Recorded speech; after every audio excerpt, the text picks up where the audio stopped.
Financials led the recovery on the Wall Street on Friday, which helped the markets end a volatile session at the flat line. For the week, the Nifty and the Sensex snapped its 3-week losing streak to end in the green. On this week's episode of Editors Roundtable, we put the spotlight on what to expect from the Q2 earnings, which is the big Q next week. We'll tell you why theme-based funds are back in vogue, and we'll take stock of how outflows from emerging markets are slowing down. I'm Sonia Shanoy, and with me I have Anuj, Prashant, Nimesh, all the editors here on the roundtable. Folks, it's been an interesting week, ups and downs, and a lot of big Qs starting from next week given the Q2 earnings. So lots to reckon with. Yeah, lots to reckon with, and rains in October, so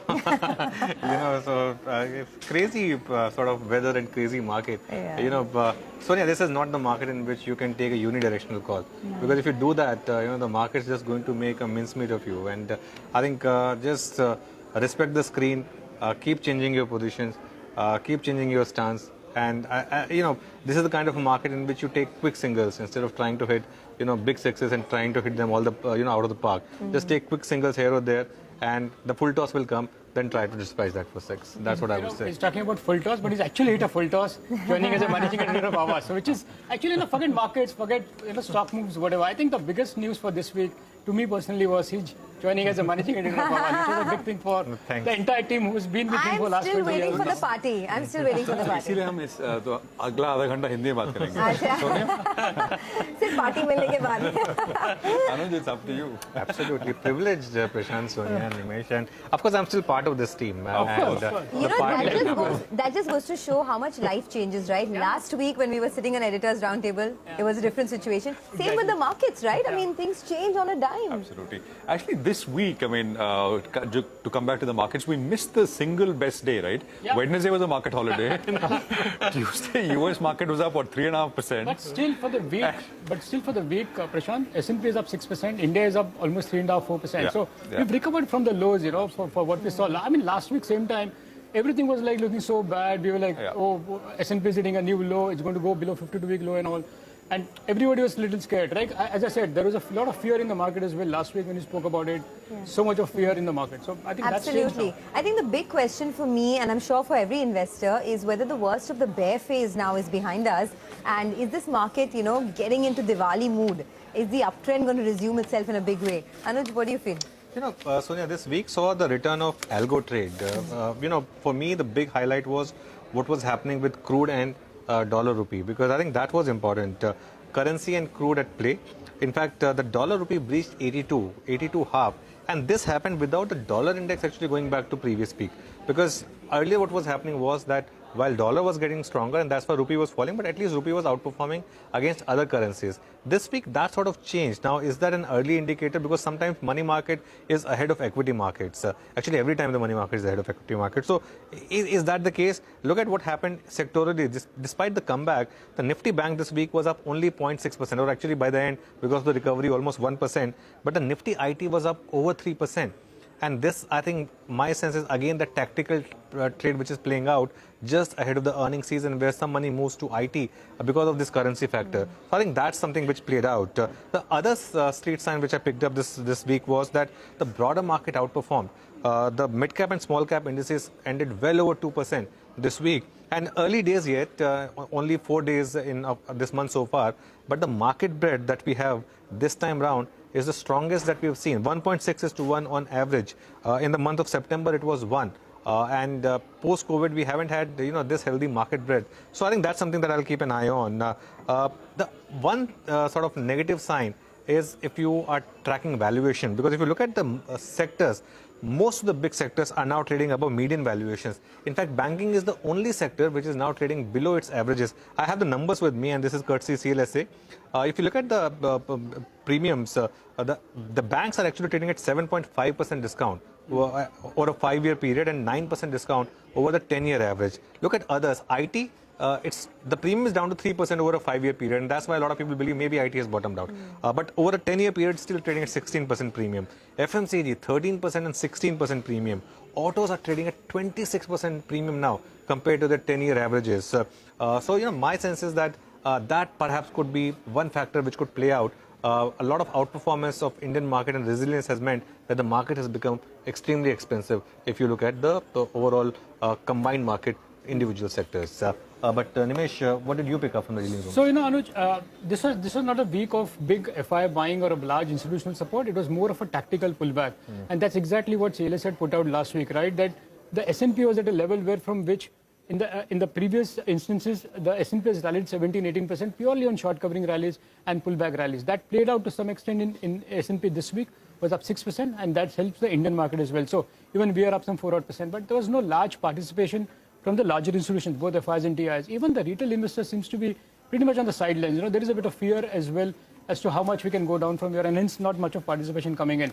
I guess technically we are pretty close to the first resistance of 17,400. That's taken out maybe 17,600, 17,800, 17,700 is what dealers are talking about. Could be the next level to watch. But I guess for India markets, my sense is the focus will shift from the macros to the micros as we head into the earnings season. We will see all the large technology names putting out the numbers next week, and that's going to set the tone for the earnings season and for the individual companies as well. So that's something to watch out for. I guess the big joker on the pack from here will be the crude. Even Prashant has been pointing out off late that the crude is bouncing back from the lows, and that could really hurt the India macros. That's going to be a big worry point, so to speak, for the Indian markets, at least in the near term. So that's something to watch out for. But broadly, as I said, it was more of a tactical pullback, a technical pullback, so to speak, both in S&P as in for the Indian markets. Just to pick up on that point, Nimesh, I presented this EPFR data earlier as well, about 2 or 3 weeks back. So this is data, this is weekly data which EPFR puts out, and the numbers are actually pretty interesting. So they track data for all kinds of funds. We're obviously interested only in emerging market funds. That's the fund group through which we get most of our foreign portfolio investments. 94% of it comes through EM funds as a category. So what did we see for the week ended October 5th? Outflows again, but far lesser outflows. $1 billion went out of EM funds in the latest week. The prior week, that number was 2.3 billion in terms of outflows. So EM funds have lost money for 8 weeks in a row. This is the longest stretch that we've seen outflows in one go since the onset of pandemic, which was, from the April-March 2020 time. 8 weeks outflows from EM funds, but the outflows are now slowing down. It's not a trickle. $1 billion is still a large number, but it is down quite a bit. Now, where are the outflows coming from? This in terms of active versus ETFs. A couple of weeks back, ETFs were losing money. That is not the case now. ETFs are actually getting money. So for the latest week, ETFs took in $671 million. Active funds lost about $1.7 billion or so. In terms of, what kind of funds, so there are two categories. There are global emerging market funds, and then there are regional funds, which is, an India fund or a Korea fund. As I said, bulk of the money comes from EM funds for India, not from regional funds. So that's the bigger lot. So global emerging market funds is where we saw the maximum outflow. Out of the $1 billion outflow, the total $1 billion outflow, $900 billion left global emerging market funds, which means that regional funds, it was a very small number. Now, I'm going to leave you with a thought. Jonathan Garner of Morgan Stanley recently put out a report essentially saying, are we at a point where emerging markets as an asset class is bottoming out? Are we close to it? That's interesting. So let's just put the data out. Our EM's at a turning point, the last one. So there are just two sets. The average the average number of days that MSCI emerging market as an index has taken from high to low in terms of a bear market is 263 days. This is 10 instances from 1997 to year 2000. And the fall, consequently, the average fall is 38%. The current episode, the current peak, the last peak, the episode we're talking about, the peak was in Feb of 2021. In this particular case, and it's continuing right now, we've been down for 590 days. And the drawdown, the loss has been of almost 40%. And I think, questions are being asked whether this is it and maybe things start to turn around a little bit. The implication for India is simply that if the basket of emerging markets starts to trough out and starts to move higher, it means that EM funds may start to get money. India has done far better than most other emerging market peers, even within the MSCI emerging market index. But if the category starts doing well, more money gets allocated to this category and India gets its 10-12% share. That's the whole point of it. So something to watch keenly. But Sonia, in terms of local fund action. There is a lot going on. NFOs, thematic funds, what's going on? Absolutely. So I think, this is the market where thematic funds have come back in vogue, right? So we had a lot of that this week, and I wanted to talk about it in detail, but let me just go straight to the big wall. Now, in the last fortnight, a lot of fund houses have launched theme-based funds. So we're going to just put a little bit of focus on that. We start off with Kotak that launched a business cycle fund where they will dynamically rotate portfolios within different sectors. But the two funds that interest me, the NFOs, were one was ICICI Pru, which launched a transportation and logistics fund.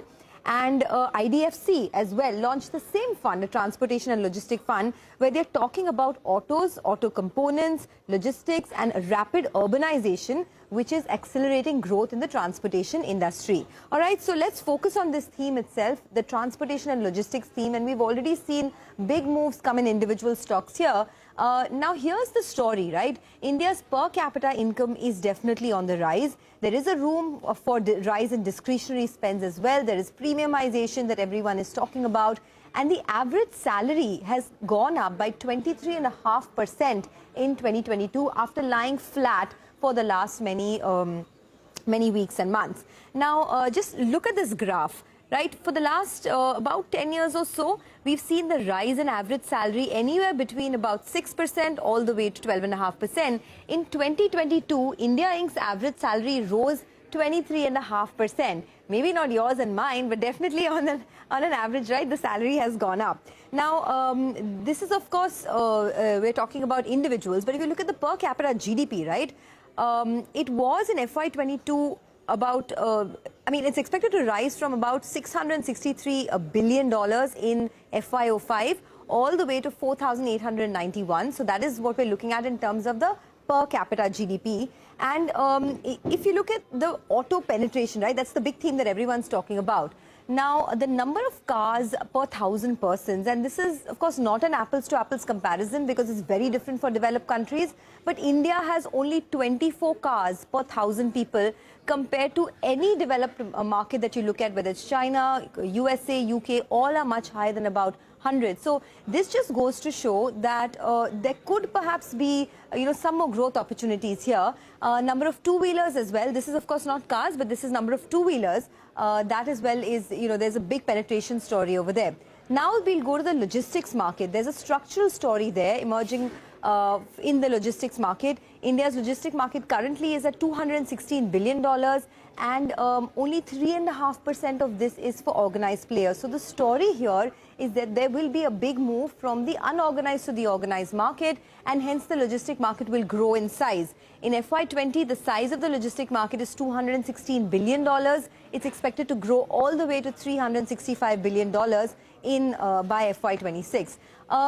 At the cusp of a turnaround is the auto sector. So, of course, there are plenty of stocks that you'd look at over here, whether it's M&M, whether it's Tata Motors. But, just if you drill it down, there's the auto ancillary space, there's the whole logistics theme, and that's why there are many NFOs that we're seeing in this space. Back to you guys. All right, Sonia, thank you very much for that. It's very interesting. Lots of niche funds coming up, lots of activity, lots of interest there. What we'll do is, guys, we'll take a quick break here. We'll come back. Nimish is going to go onto the wall and present some data in terms of what we should expect from Q2 earnings season. And then we'll have Ashwini Agarwal also join us from Demeter Advisors on the other side for some market conversation. Stay with us.